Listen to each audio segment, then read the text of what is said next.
Shalom. First and foremost, I'd like to give all praises, honor, and glory to Yahweh, Bahashem, Yahushai, Bahashem, Kodash. Double honors to the elders and the apostles, the great millstone that rule well. And I want to give peace and salutations to the elect of Israel. To you all, I say Shalom. This is Brother Mayaka Allah from the GMS West Palm Beach camp.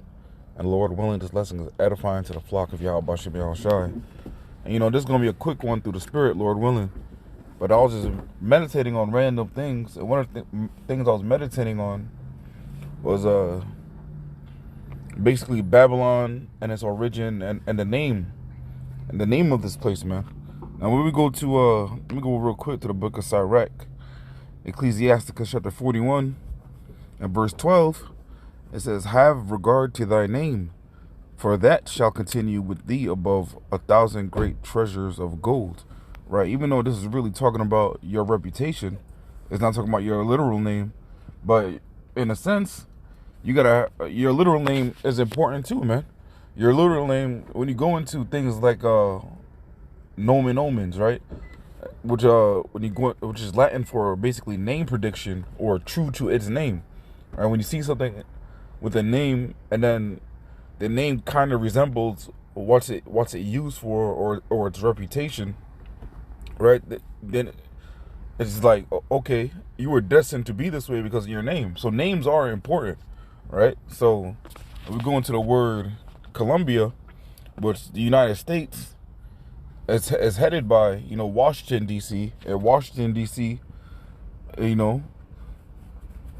Washington, D.C. stands for Washington District of Columbia, right? So when you go into the etymology of the word Columbia, it says poetic name for the United States of America, right? So it's another name for the United States, right? Because Washington, D.C. is really like the head of America, man. All right? All the political, everything political, the armies, the laws of this place is really headed by Washington, D.C., man. And Washington, D.C. really isn't part of the United States either, man. So which is crazy, man. It's really like, it's almost as if it's a foreign government. Right, and this is why they pass laws and pass decrees that are unright and unnatural and are harming to its own so-called citizens, because they don't really give a fuck about the citizens, man. It's two different people, man. It's really two different nations. This is why one nation can't go to another nation for help, because then they're not going to regard you or help you the same way that they help their own nation, man. All right, but continue on. Columbia, poetic name for the United States of America, earlier for the British colonies there, 1730s. Also the nation's female personification, right? So America, Babylon, aka the United States, is really named after a woman, man. Which makes sense why you see all of this sodomy, but why this is all this woman worship, all these abominations, man. You got men in dresses, and women wanting to be men, right? You got little boys wanting to be little girls wanting to be little boys. You got women wanting to join the armies. You got sodomites wanting to join the army. Like, really, there's no scenario I could picture in my head, right? And the average person too, the so-called average person, there's no scenario they could picture in their head when they're in a life-threatening situation. And they meditating upon a sodomite to come and save them, man. When you think of soldiers, you think of it's really a heroic occupation, man. Right? But not in Babylon's eyes. But if you're a soldier of Yahweh Bashem Yahushai, it's a heroic occupation, man. This is why the scripture says, in Sirach as well. I believe it's Sirach 25, 26.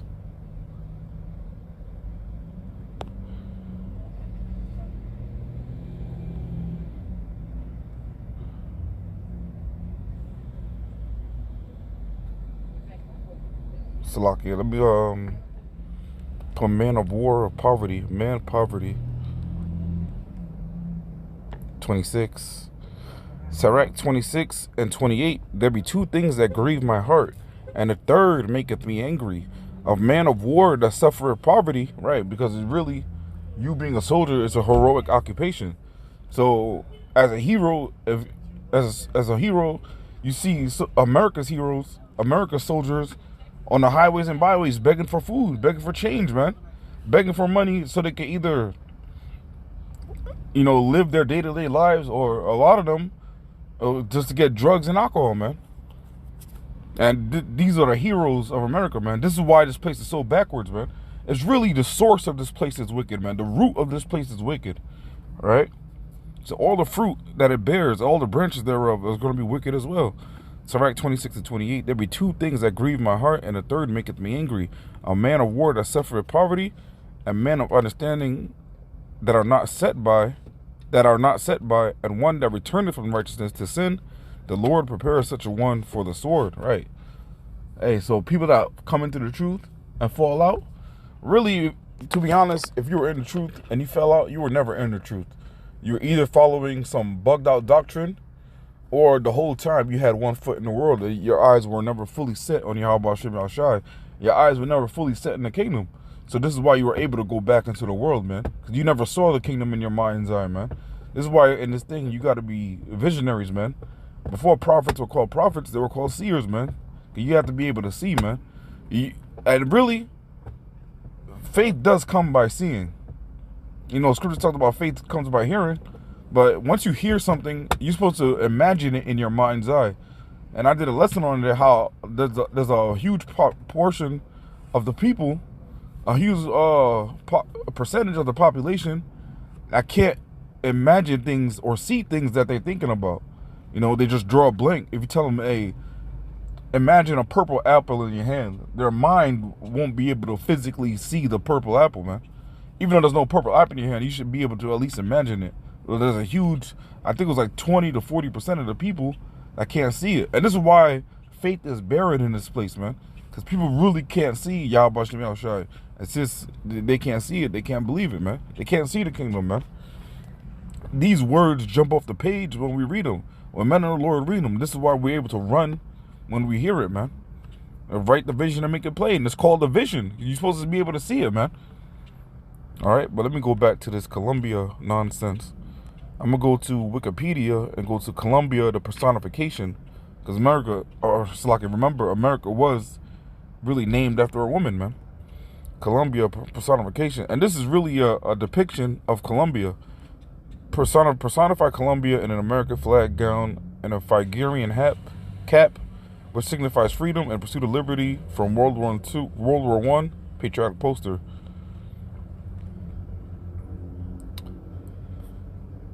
And these Phrygian caps kind of look like those caps those Moors wore and Freemasons wear, man. Right? America was founded on Freemasonry too, man. And I ain't gonna lie, I'm not gonna get into what this looks like, man. All right, this reminds me of the Statue of Liberty. How the Statue of Liberty has no feminine curves on it, man. No breasts, no hips, no backside, man. It looks like a dude. All right. Columbia, also known as Lady Columbia, Miss Columbia, because that prefix Miss. If there's no R in it for Mrs., that means you're unmarried, right? So Miss Columbia, of course, this woman, the so-called woman, want to have a head, of course, because they want the woman to be masculine in this place, man. Let me go to real quick, Jeremiah 31, and this really isn't a lesson regarding talking about bashing women. This is really a lesson regarding on why America is really so feminized, man. It's the source, man.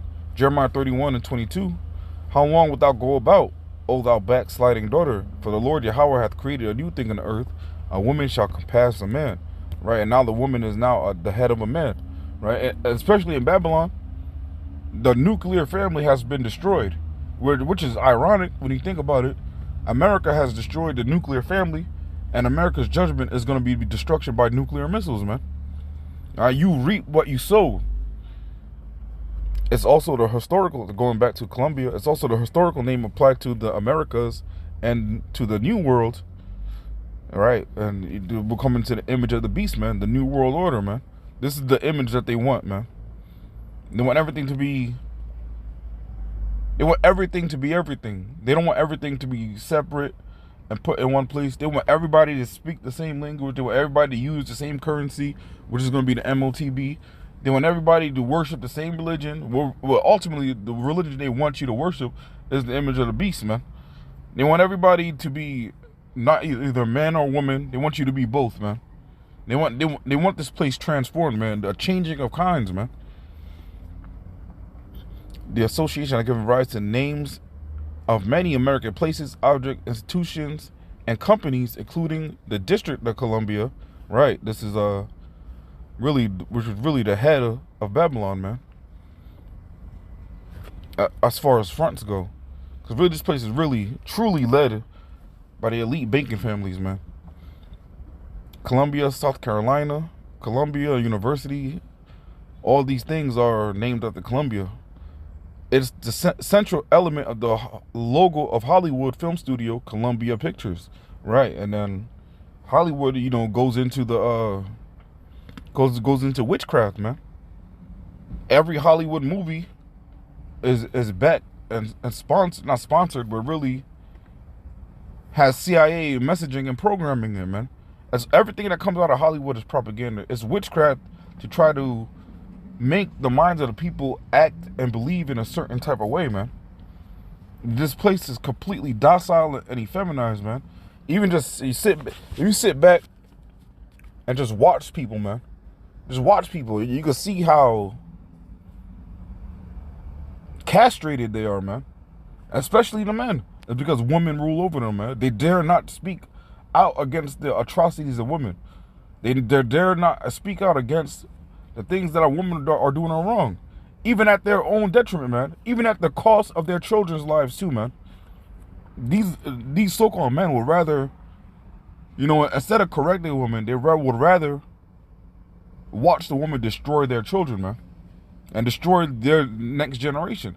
And really, if your children are destroyed, that means you're destroyed in the reincarnation too. Because more than likely, you're going to be a fruit of your parents, man.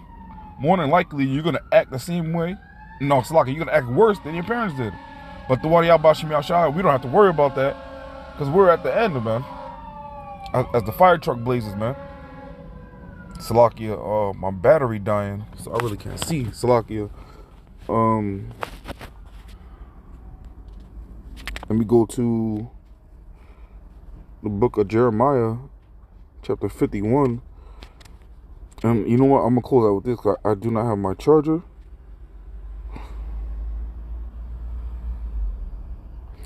Jeremiah 51:30. The mighty men of Babylon have forborne to fight. They have remained in their holds.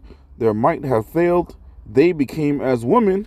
They have burned her dwelling places. Her bars are broken. Right? The mighty men have forborne to fight, man.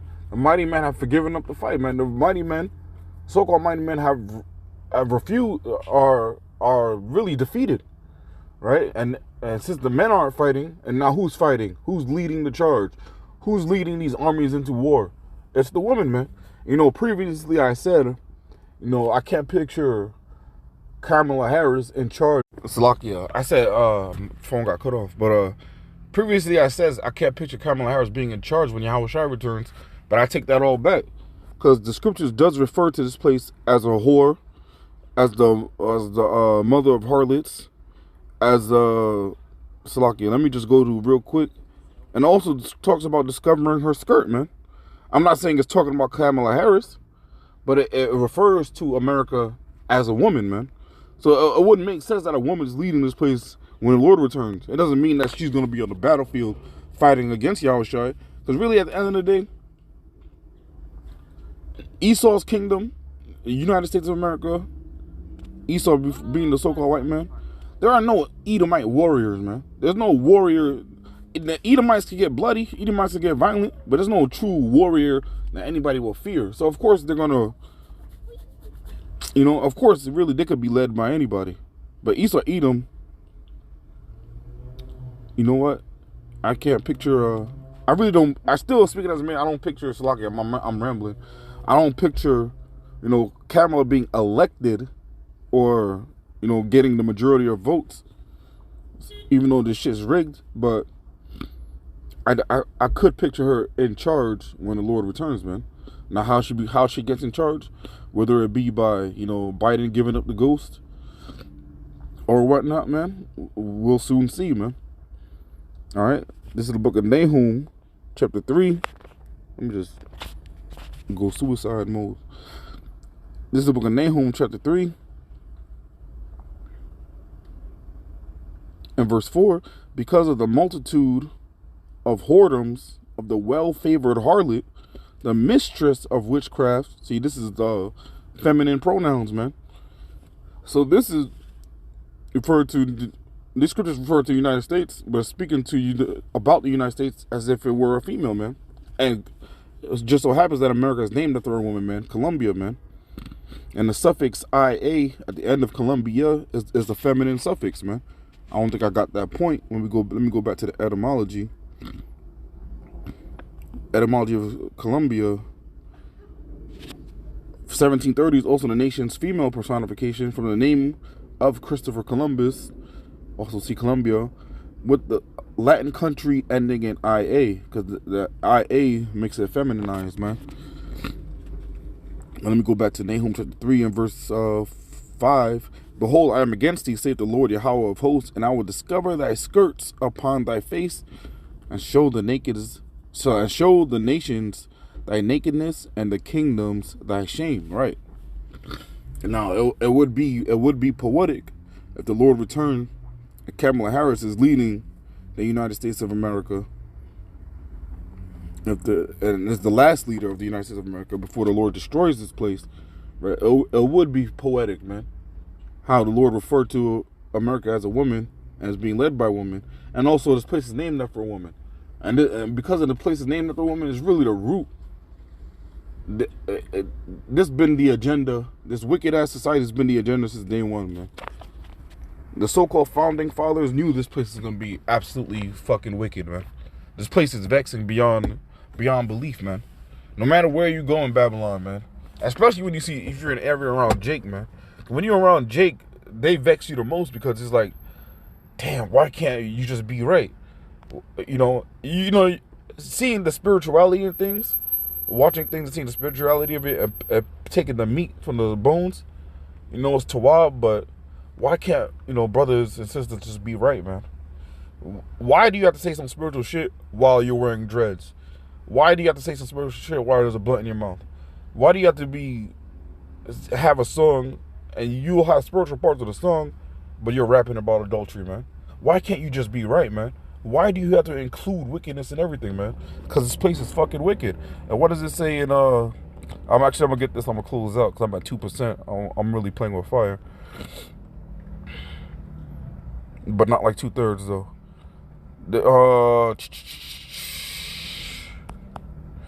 It's alright, 25 and 24.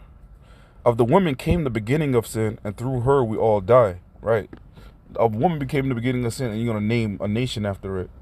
A woman came the beginning of sin, and and this is who you're gonna follow to lead you into the time of war, man. You're out here asking to be led to death. Of the woman came the beginning of sin. So if you're asking a woman to lead you, you're asking to be destroyed. Because, hey, as the leader, so are the people. So if you're asking a woman to lead you, that means your ass is feminine. If you're a man, that means your ass is feminized as well. All right? And a woman it's not going to lead you to righteousness, man. Of course, there are elect sisters out there whose husbands may be in the world. And, and through her faith, her husband might be delivered or might be saved. But we're not talking about the elect woman. We're talking about women in the world. You would be asked to lead you. And an elect lady isn't going to be asked to be the leader anyway, man. She's going to ask for a righteous head, man. Because you can't get to Yahweh Shai unless you go through your head, man. It's like we can't get to Yahweh unless we go through our head, man. We got to go through Yahweh Shai. We respect order. A righteous woman respect order too, but I'm going to leave it at that. But I'm going to wrap it up with that. Lord, when this lesson was edifying, again, I want to give all praise, honor, and glory to Yahweh, Ba'ashem Yahweh Shai, Ba'ashem Rakakadash. Double honors to the elders and apostles of great millstone and rule well, and peace and salutation to the elect of Israel. Until next time, I say shalom and abad ball.